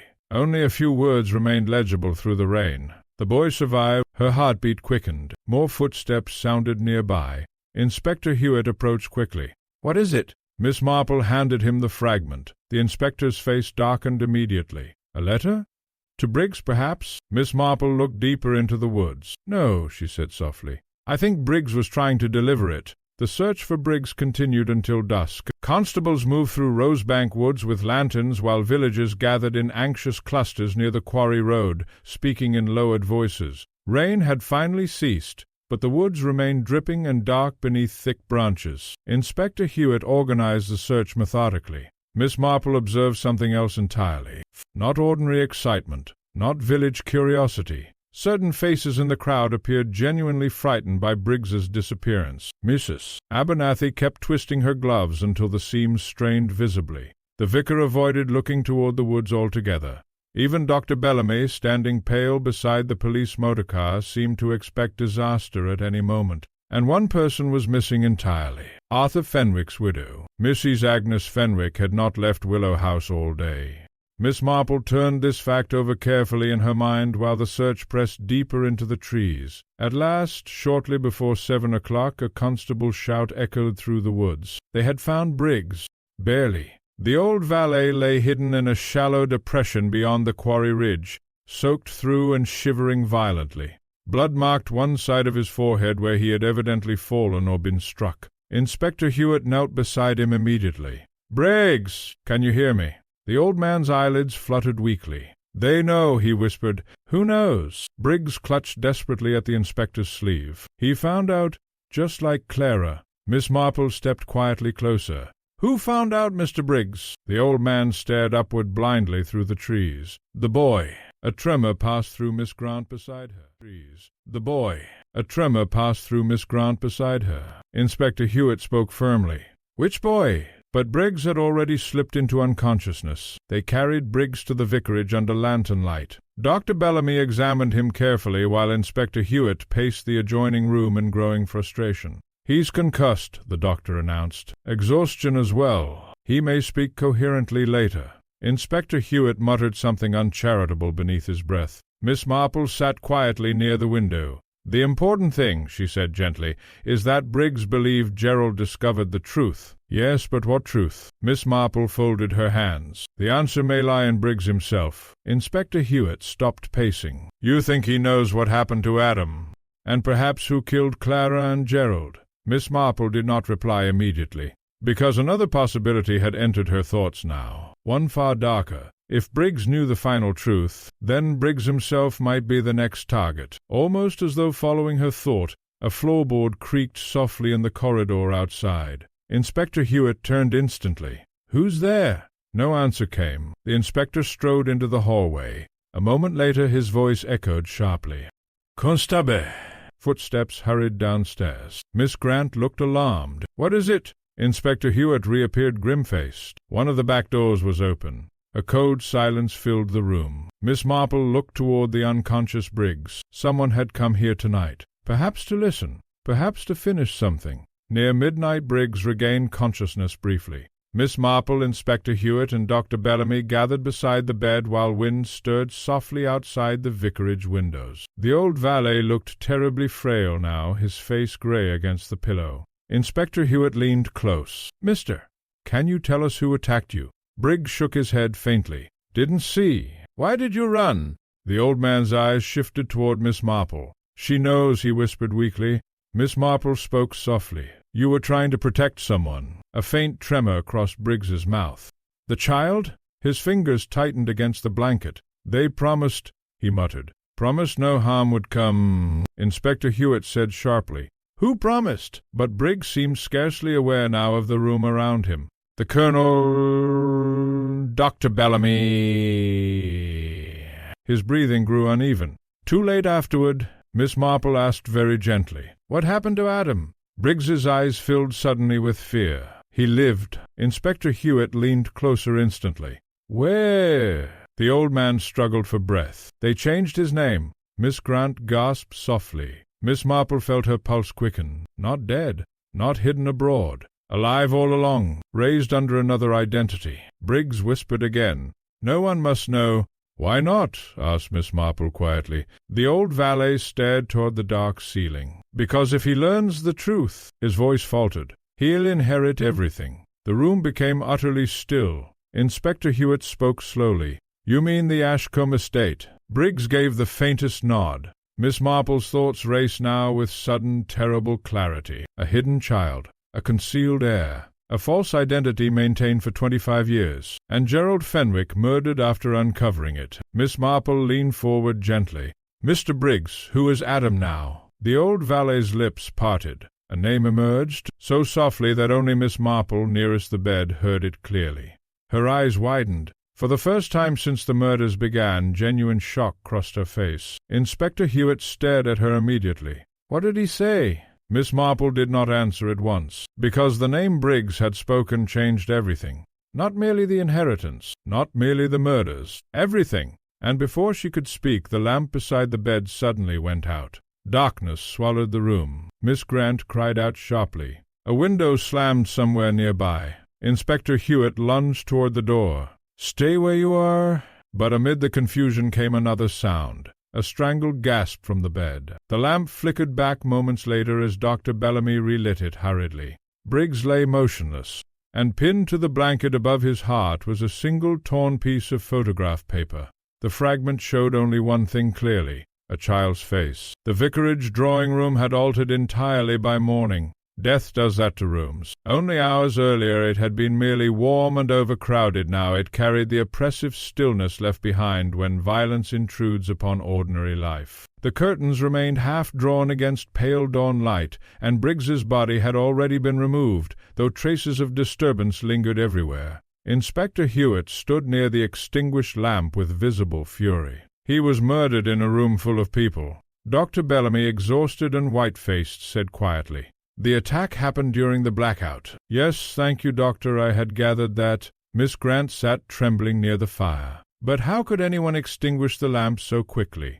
Miss Marple answered absently. Preparation. The inspector turned sharply. You think the killer planned it in advance? She examined the lamp carefully. The wick was loosened beforehand. A simple enough trick. Inspector Hewitt swore softly again. The photograph fragment recovered from Briggs's blanket lay upon the table inside an evidence envelope. The child's face stared upwards silently. Miss Marple studied it for a long time. Then very gently she said, I have seen this child before. The inspector looked up instantly. Where? But Miss Marple did not answer immediately. Instead, she crossed slowly to the window where pale morning mist still hovered over Mallicombe. Memory, she reflected, often behaved like old embroidery. One loose thread disturbed the entire pattern, and suddenly, quite suddenly, the pattern had shifted, not because of the child, because of Briggs's final whispered name. The name she had heard clearly, a name so astonishing that her mind had instinctively rejected it at first. Now she understood why. Inspector Hewitt stepped closer. Miss Marple. She turned back toward him quietly. Tell me, Inspector, who inherits Ashcombe Hall now? He blinked at the abruptness. A distant cousin in Sussex eventually, unless another claimant appears. Yes, said Miss Marple softly. Precisely. Miss Grant looked confused. But Adam vanished. No, said Miss Marple. He was hidden. By noon the village had become nearly unmanageable. News of Briggs's death spread with astonishing speed. Constables now guarded both the vicarage and Ashcombe Hall, while reporters from London began appearing at the Blue Boar Inn asking improper questions. Mallicombe resented outsiders intensely during scandals. Miss Marple, however, paid little attention to the commotion. Her mind had fixed upon a single point, the child's face. After luncheon she asked Miss Grant an unexpected question. Elspeth, do you remember the church fair 3 summers ago? Miss Grant blinked. The one where Mrs. Finch fell into the duck pond? What about it? There was a photograph in the parish magazine afterward. Miss Grant stared. Jane, surely you don't mean...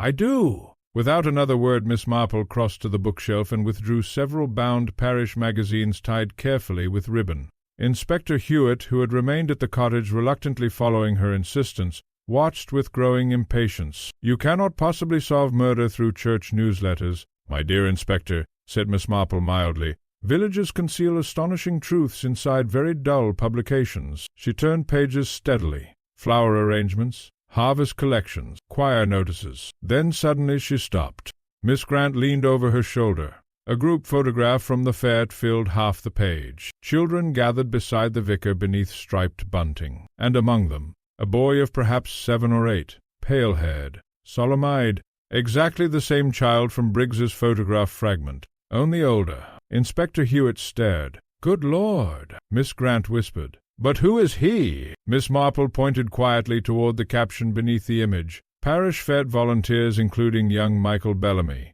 Silence filled the room. Inspector Hewitt looked up sharply. "Bellamy?" Miss Marple nodded slowly. "Doctor, Bellamy adopted a war orphan 18 years ago. Everyone knows that." Miss Grant stared at the photograph. "You think Michael Bellamy is Adam?" "Yes." The inspector shook his head immediately. "No, impossible." "Why?" "Because Michael Bellamy died years ago." Miss Marple looked at him calmly. "Did he?" Inspector Hewitt frowned. "He drowned at school during a swimming accident. Was the body identified properly?" A silence followed. The inspector's expression altered slowly. Miss Grant whispered.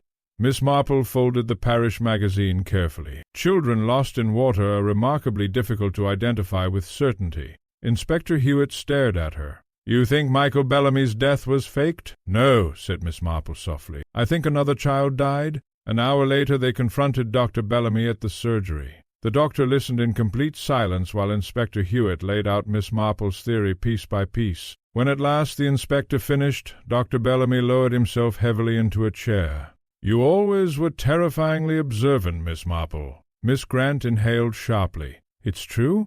The doctor covered his face briefly with one hand. Inspector Hewitt spoke coldly.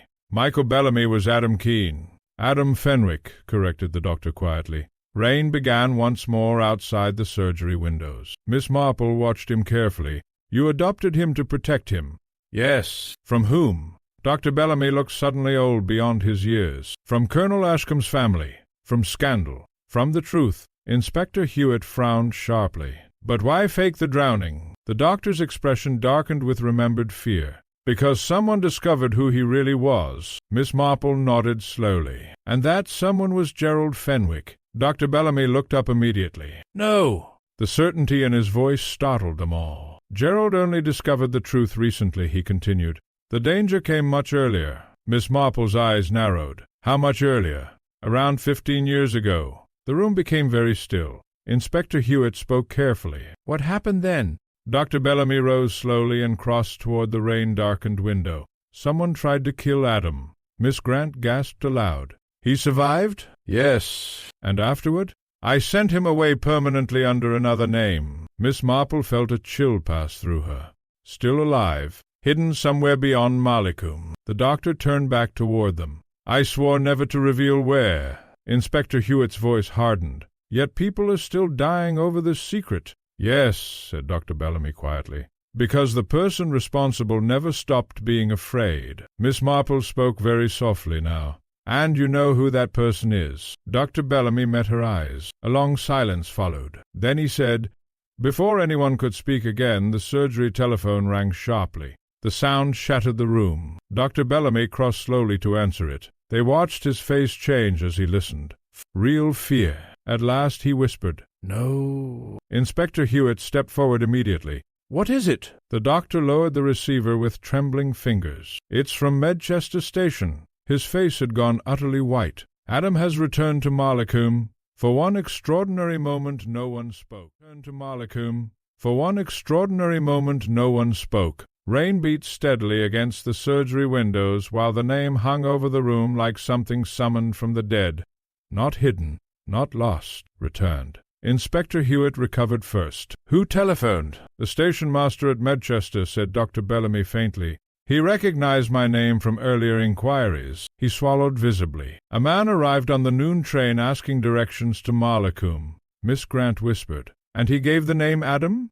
"No." The doctor looked toward Miss Marple. "He gave the name Michael Bellamy." Silence followed. Miss Marple folded her gloves carefully. "So he has chosen to stop hiding." Inspector Hewitt moved instantly toward the door. "Then we find him before the killer does." The rain had strengthened by the time they reached Marlecombe Station. Steam drifted heavily beneath the iron canopy, while porters wheeled luggage carts through puddles of muddy water. The little station, ordinarily sleepy and provincial, now seemed charged with nervous energy. Inspector Hewitt questioned the station-master immediately.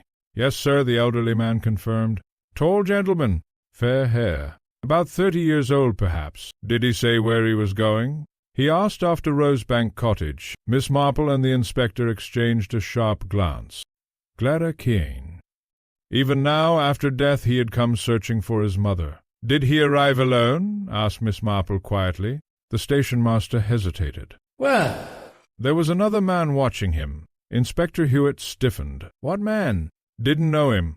Dark coat, grey hat. Seemed very interested." Miss Marple felt the pieces shift suddenly in her mind. Not random murders, not chaos. Someone had been watching for Adam's return. Inspector Hewitt turned sharply. "We split up. Constables to Rosebank Cottage and the woods. Quickly." But Adam was not at Rosebank Cottage, nor in the woods. By evening Marlecombe had become a maze of police searches and whispered speculation, while rain swept endlessly across the village. Miss Marple remained strangely calm, because for the first time she understood the emotional shape beneath the crimes.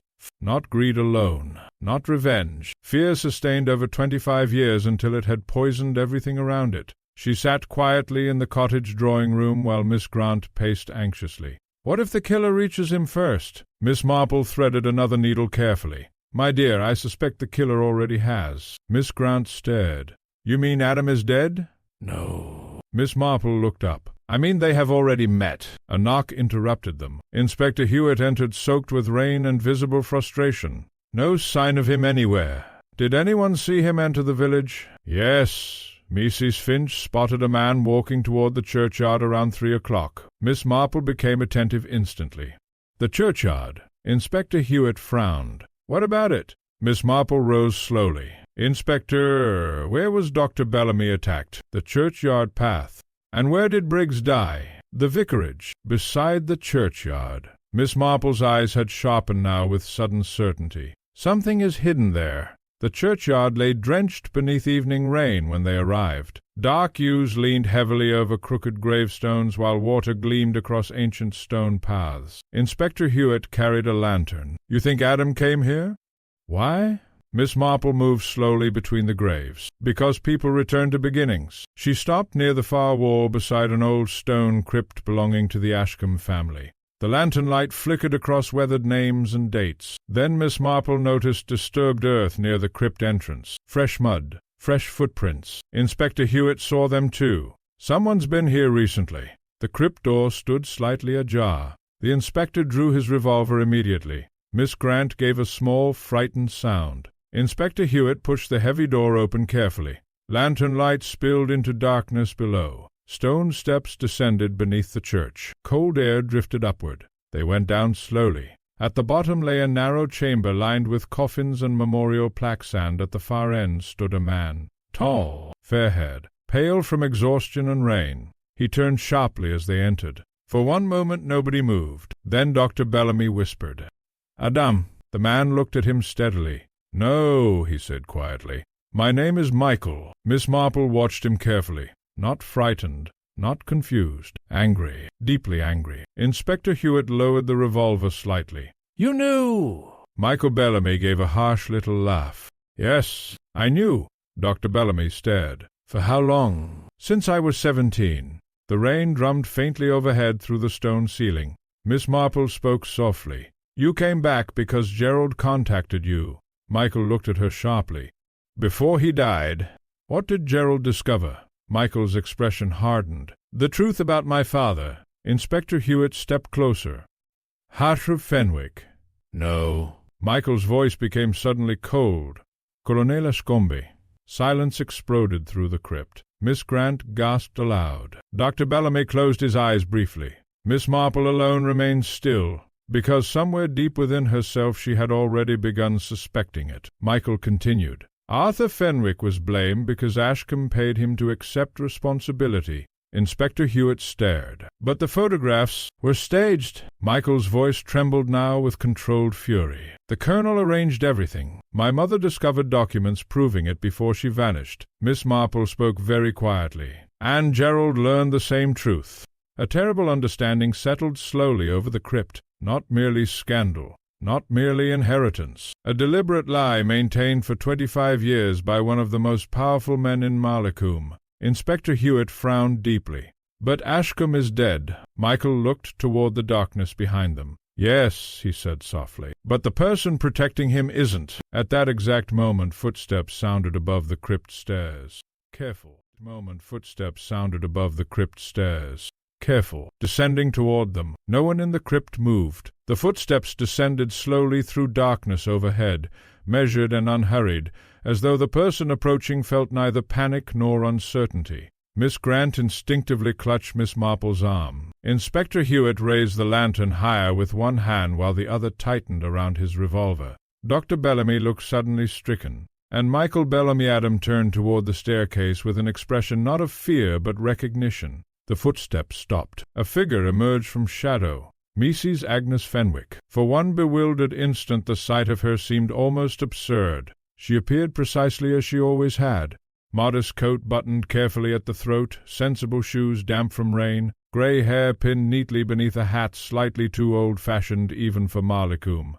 An elderly widow, harmless, and yet Miss Marple felt the entire mystery settle quietly into place. Mrs. Fenwick looked around the crypt calmly. "So," she said softly, "it has finally come out." Inspector Hewitt stared at her in astonishment. "You followed us?" "Yes." The lantern light flickered across her pale face. Michael stepped forward suddenly. "You killed Gerald." Mrs. Fenwick's eyes moved toward him. The simple honesty of the reply shocked them all more deeply than denial could have done. Miss Grant gave a faint cry. Inspector Hewitt spoke sharply. "Mrs. Fenwick, I advise you to say nothing further until—" "Oh, what nonsense!" she interrupted quietly. "After 25 years, what possible purpose would silence serve?" Miss Marple watched her carefully. Not hysteria, not madness, only exhaustion. The exhaustion of someone who had spent decades guarding a lie too heavy to carry any longer. Rain drummed softly above the crypt. Mrs. Fenwick folded her gloved hands. "You must understand," she said, looking toward Michael. "Your mother ruined everything." Michael's face whitened with fury. "She was 17. "Yes," Mrs. Fenwick's voice sharpened unexpectedly. "And foolish enough to believe powerful men tell the truth." Dr. Bellamy took a step forward. "You knew Ashcombe was the father." "Of course I knew." She gave a brittle laugh. "Arthur told me everything." Inspector Hewitt frowned. "Arthur Fenwick agreed to protect Ashcombe?" Mrs. Fenwick nodded. "The Colonel promised money. Advancement?" Her mouth tightened bitterly. "My husband always admired wealthy men." Miss Marple spoke gently. "But later he regretted it." Mrs. Fenwick's composure faltered for the first time. A silence followed. She looked suddenly smaller beneath the lantern light. "Arthur never forgave himself afterward." "Not truly." Michael's voice trembled. "My mother thought he was my father." Mrs. Fenwick closed her eyes briefly. "That was Ashcombe's idea. Simpler that way. Clara trusted Arthur. The deception seemed kinder." "Kinder," Dr. Bellamy burst out. "They stole her child." Mrs. Fenwick's face hardened again immediately. "They saved the village from scandal." Miss Marple sighed softly. There it was, the oldest poison in England. Respectability. Entire lives destroyed not for hatred or greed, but to preserve appearances. Inspector Hewitt said coldly. "And when Clara returned?" Mrs. Fenwick looked toward him steadily. "She wanted the truth revealed. She intended to expose Ashcombe publicly." Michael whispered. "She had every right." Mrs. Fenwick's eyes flickered briefly toward him. "Perhaps, but Ashcombe was dead by then. There would only have been ruin left." Miss Marple spoke quietly. "So you killed her." A long pause followed. Then Mrs. Fenwick nodded. Miss Grant covered her mouth in horror. The older woman continued almost wearily. "I only meant to frighten her at first, but she said she would tell everyone. She spoke about inheritance lawyers and newspapers." Her voice dropped, and then she mentioned Gerald. Inspector Hewitt's expression darkened. "Because Gerald had discovered the truth." Mrs. Fenwick's hands tightened visibly now. "My son spent his whole life burdened by Arthur's shame. Gerald became obsessed after Arthur died. He would not stop digging, "And you feared what he might uncover," said Miss Marple softly. Mrs. Fenwick looked at her sharply. "You understand, don't you?" "Yes," said Miss Marple gently. "And that is why it is all so dreadful." For the first time emotion cracked through the older woman's restraint. "You think I wanted this?" she whispered. "Arthur died miserable. Gerald despised the family lie. Everything we protected destroyed us anyway." The crypt fell silent except for rain overhead. Inspector Hewitt stepped forward. "And Briggs?" Mrs. Fenwick closed her eyes. "He recognized Michael immediately when Gerald showed him the old photographs. I knew he would eventually talk." Michael stared at her in horror. "You murdered an old man to protect a dead man's reputation?" Her answer came almost inaudibly. "Yes." Miss Marple looked toward Michael quietly. "And Gerald?" Mrs. Fenwick's face twisted painfully. "He confronted me after the exhibition." Tears stood suddenly in her eyes. "He said he knew Ashcombe was his real grandfather. He intended to find Michael and restore the inheritance publicly," Michael whispered. "So you killed your own son." The words seemed to strike her physically. For several seconds she could not speak. Then finally, a terrible stillness settled through the crypt. Miss Marple felt not pity exactly, but something close to it. Human beings, she reflected sadly, often committed monstrous acts while believing themselves guardians of order. Inspector Hewitt moved toward Mrs. Fenwick slowly. "It's over now." She looked up at him with sudden clarity. "No," she said softly. "It ended years ago."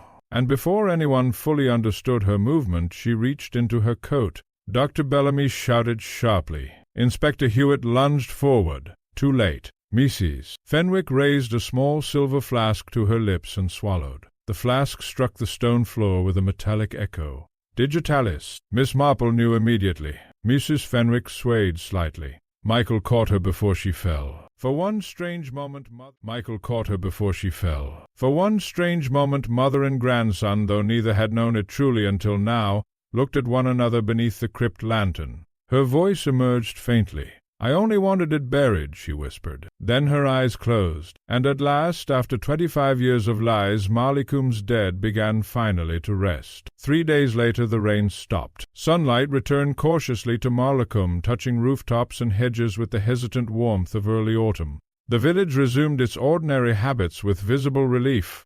Curtains opened again, bicycles reappeared upon the lanes, and conversations gradually shifted from murder to weather, from scandal to marmalade recipes. But the story remained everywhere beneath the surface. It lived in lowered voices at the post office, in sudden silences at the Blue Boar Inn, in the way people glanced toward Ashcombe Hall and then quickly away again. No village ever entirely survives the truth. Miss Marple sat in her garden that Thursday afternoon while pale chrysanthemums nodded gently in the breeze. Miss Grant poured tea beside her with lingering solemnity. "It still feels impossible somehow," she said quietly. "Yes," said Miss Marple, "but human beings often prefer impossibilities to unpleasant truths." The newspapers had devoured the case eagerly. Headlines spoke of hidden heirs, secret children, and the Ashcombe scandal. Reporters crowded the village for 2 exhausting days before finally departing in search of fresher tragedy elsewhere. Inspector Hewitt, however, remained deeply thoughtful. He arrived shortly after 4 o'clock carrying a flat parcel beneath one arm. "I thought you might wish to see this before it goes into evidence storage." Miss Marple looked up with interest. "The missing album?" He handed it to her carefully. The old photograph album recovered from Mrs. Fenwick's attic smelled faintly of dust and damp paper. Several pages remained torn or damaged, but much had survived. Miss Grant leaned closer as Miss Marple opened it slowly. There were village fetes, cricket matches, church outings, weddings, faces smiling from decades already gone. Ordinary lives, and among them, scattered quietly through the years, appeared the hidden pattern Miss Marple had spent days uncovering. Clara Keane, Arthur Fenwick, Colonel Ashcombe, a child appearing occasionally at the edge of photographs before vanishing again. Not erased entirely, only hidden in plain sight. Inspector Hewitt sat down heavily. "Mrs. Fenwick's statement confirms nearly everything." Miss Grant looked troubled. "And Colonel Ashcombe truly forced Arthur Fenwick to claim the child." The inspector removed his spectacles tiredly. Ashcombe feared scandal ruining both his political ambitions and the estate. Arthur accepted responsibility in exchange for money and silence. Miss Marple nodded sadly, and afterward Clara was persuaded the child had died. But Dr. Bellamy rescued him. Inspector Hewitt's expression softened slightly. He admitted everything. Ashcombe lost his nerve at the last moment and ordered the child placed secretly with a family in Medchester. Bellamy retrieved him later, Miss Grant whispered, and named him Michael Bellamy. A silence followed. The garden seemed unusually peaceful after so much darkness. Finally Miss Grant said, "I still cannot understand Mrs. Fenwick." Miss Marple closed the album gently. "My dear Agnes Fenwick belonged to a very tragic kind of person." "How so?" "She confused preservation with goodness." Inspector Hewitt looked thoughtful. "She believed she was protecting her family. But one cannot preserve happiness by building it upon lies." Miss Marple sighed softly. "The lies merely grow larger until they require victims." The inspector glanced toward the album. "And Gerald became the final victim because he insisted upon truth." Miss Marple's eyes drifted toward the village green beyond the hedges. "Truth can be dangerous in villages, particularly old truths." Michael Bellamy Adam Ashcombe, though he refused the name entirely, remained in Marlacombe only briefly after the inquest. Miss Marple saw him once more before his departure. He visited the cottage on a quiet evening just before sunset. There was something profoundly weary about him now, though perhaps that was inevitable. Few people discovered their entire identity had been constructed from fear without carrying scars afterward. He stood awkwardly beside the garden gate. "Dr. Bellamy told me I should thank you." "My dear boy," said Miss Marple gently, "gratitude is quite unnecessary." He smiled faintly. "I'm not sure who I am any more." Miss Marple regarded him thoughtfully. "You are yourself. That is generally enough trouble for one lifetime." A reluctant laugh escaped him. He looked older when serious again. "I won't claim the estate." "No? What would be the point? Ashcombe Hall is only a grave with windows." Miss Marple thought that rather perceptive. "And what will you do?" "Leave England for a while, perhaps." He hesitated. "My mother... Did she ever know I lived?" Miss Marple answered softly. "I think she hoped." The evening light faded slowly across the garden. Michael looked toward the village one final time. So many lives ruined because people feared disgrace. "Yes," said Miss Marple quietly, "though disgrace arrived anyway." He nodded once. Then, after thanking her again, he walked away down the lane and did not return. A week later, the damaged photograph from the exhibition was removed permanently from St. Jude's Hall. The Women's Historical Society considered restoration impossible. Miss Grant remarked upon it during supper. "A pity, really." Miss Marple looked up from her knitting. "The faces are gone forever." Miss Marple smiled faintly. "Not forever." Miss Grant blinked. "But the photograph was destroyed." "My dear," said Miss Marple gently, "photographs are curious things. They do not truly preserve faces." "No?" "They preserve moments." She folded another stitch calmly. "And moments have ways of surviving." Outside, evening settled peacefully over Marlacombe once more. Smoke drifted from cottage chimneys. Somewhere in the distance a piano played badly but enthusiastically. The village had survived, as villages always did. Though beneath its quiet lanes and rose-covered cottages lingered truths people would speak of for generations. In lowered voices beside fires, over tea trays and during careful pauses at church fetes. And among them all, perhaps the strangest truth remained this, that an old photograph hanging quietly upon a village hall wall had been remembered what human beings tried desperately to forget. Because in the end every face had vanished from the photograph, except the guilty ones. Nearly a fortnight after the inquest, Marlacombe had settled once more into the comforting illusion that nothing extraordinary had ever happened there. The village green looked precisely as it always had. Children shouted outside the baker's shop. The vicar resumed worrying about roof repairs rather than murder. Even the newspapers had finally lost interest and turned their attention toward political scandals in London. Only Ashcombe Hall remained silent. Its shuttered windows stared over the village like tired eyes unwilling to remember. Miss Marple, however, knew better than most people that villagers never truly forgot anything. They merely learned to bury memories beneath routine. That Thursday afternoon she was invited to tea at the vicarage. Mrs. Elcott, the vicar's energetic wife, had insisted upon a small gathering to restore normal spirits, though the guest list contained nearly every person remotely connected to the recent tragedy. Miss Grant whispered as they approached the house, "This seems rather ambitious after 3 murders and a scandal." "My dear," said Miss Marple mildly, "tea is England's preferred method of surviving catastrophe." The drawing-room proved warm and overcrowded. Inspector Hewitt stood near the fireplace accepting uncomfortable gratitude from villagers who had criticized him only days earlier. Dr. Bellamy sat quietly beside the window, looking thinner than before, but calmer. Mrs. Abernathy had already begun discussing restoration funds for the parish roof with alarming enthusiasm. Life, Miss Marple reflected, possessed an extraordinary determination to continue. Tea was poured. Cakes circulated. Conversation advanced cautiously around the recent events like nervous pedestrians around a puddle. At last Mrs. Abernathy said with a sigh, "Well, at least the dreadful business is over." A brief silence followed. Inspector Hewitt glanced instinctively toward Miss Marple. She smiled faintly. "Yes," she said, "I believe it is." Miss Grant noticed the peculiar tone immediately. "You sound uncertain, Jane." "Only thoughtful." Dr. Bellamy looked up quietly. "You think something remains unfinished?" Miss Marple folded her napkin carefully. "My dear doctor, human affairs are seldom tidy enough to end completely." Inspector Hewitt frowned slightly. "You don't suspect another crime?" No. "Then what troubles you?" Miss Marple stirred her tea absent-mindedly. "Not trouble exactly. Merely—" The room grew quieter. She continued gently. "Agnes Fenwick spent 25 years protecting a lie because she believed exposure would destroy her family. Yet secrecy destroyed them far more thoroughly." Dr. Bellamy lowered his eyes. Miss Marple looked toward him kindly. "And Colonel Ashcombe's greatest mistake was not merely his cruelty. It was cowardice." Inspector Hewitt nodded grimly. "He allowed innocent people to carry his sins." Yeah. Outside, late sunlight drifted softly across the vicarage garden. Miss Grant said hesitantly, "Do you think Clara Keene would have forgiven any of them?" Miss Marple considered this for a long moment. "I think," she said at last, "that Clara wanted only one thing." What? "To be acknowledged." Silence settled briefly over the room. The tragedy seemed suddenly smaller and more human than not merely scandal or inheritance, but a frightened village girl erased from her own story. Inspector Hewitt spoke quietly. "And Michael Bellamy." "Adam," corrected Miss Marple gently. "I think he will survive very well." "You sound certain."